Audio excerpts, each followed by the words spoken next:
What's up again guys? So welcome again sa vlog ko. So nandito na naman tayo ulit. So ako kung napapansin nyo guys is nakabihis na po ako together with my gang.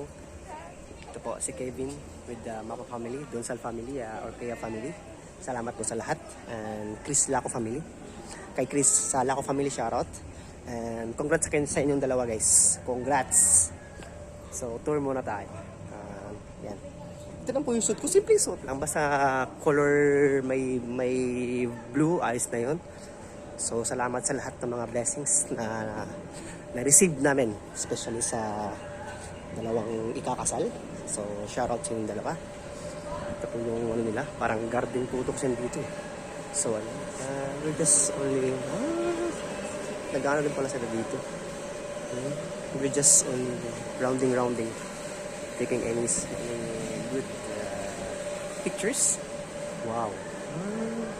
Parang gumagawa din pala sila dito ng mga parang display ng mga original na sa kanila mismo. Parang sa rest house guys na pinarintahan nila. Ang ganda. Susi! Tingit lang. So yung kinukuha na yung susi sa akin. So the key is in my hand. Thank you. You're welcome. Ano po yun? Si Dongke. Yan. So ito po yung fish pan nila dito. Pagkakalam ko may tilapia. So yun. Still we are here in the venue of Mr. Kevin. Soon to be Mr. and Miss Denzal. And Laco family. Salamat po sa inyo guys. So, let's have some little tour lang naman dito sa Shweya maliit na garden nila dito sa saan ba to? Kawit, Cavite. Guess wala ako masyadong idea kung asan ako ngayon pero lagi na ako nagtatanong kung saan to, kung anong lugar na to. Pagkakaalam ko nasa kami, Cavite. Yan. Ang ganda dito. Nature na nature. Oops. So they are here. Sorry for that. So baka ano lang ako. Ikot-ikot lang. Sorry. Dito na lang. Disturbance na lang tayo. Kasi nga may ginagawa silang picture taking sa side ng mga girls. So siyempre, likay ta. Oy, kailangan sa baka nga. Respect the ladies. So, likay ta. Balik na sagi, guys. So, ano nung prutas to? Sarap siya, oh. Ano nung prutas to? Siyempre, hindi ko gagalawin yan. Hindi sa akin yan. Pera na lang kung ibibigay. Sabihin, yala, pick up the fruits that gusto nyo. Pick upin nyo lang, pick upin. Ganun lang. So, ayun. Balik tayo dito sa fish pan. Ito nga, pag ano po, may buhaya pala, no? Gatay.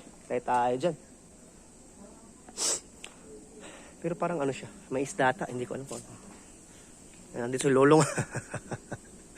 Andito si Lolong guys. Nakakatakot na nakaka-exciting tingnan. Pero kasi ano green na green no. Tapos biglang may lalabas na buhaya, patay tayo dyan. Patay ka Hindi ko alam kung pwede. Pwede pala. Pwede siyang pumasok. Ayun. Para siyang dining area. Wow. Okay.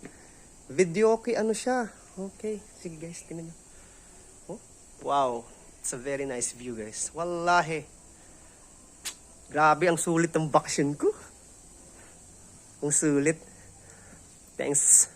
Thank you, Kevin. Si Kevin po guys, kung hindi nyo natatanong, pinsang buko po yan.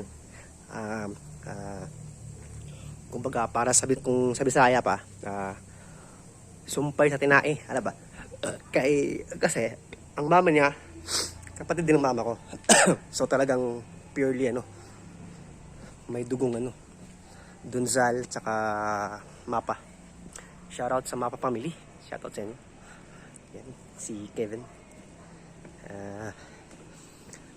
Nakikita ko naman sa mukha na Kevin na masayang-masaya sila. Tsaka si Chris Laco. So shoutout sa inyong dalawa. Naway pagpalain kayo ng Panginoon. At lahat ng pangarap sa buhay ay matilalamasa lang. Thank you.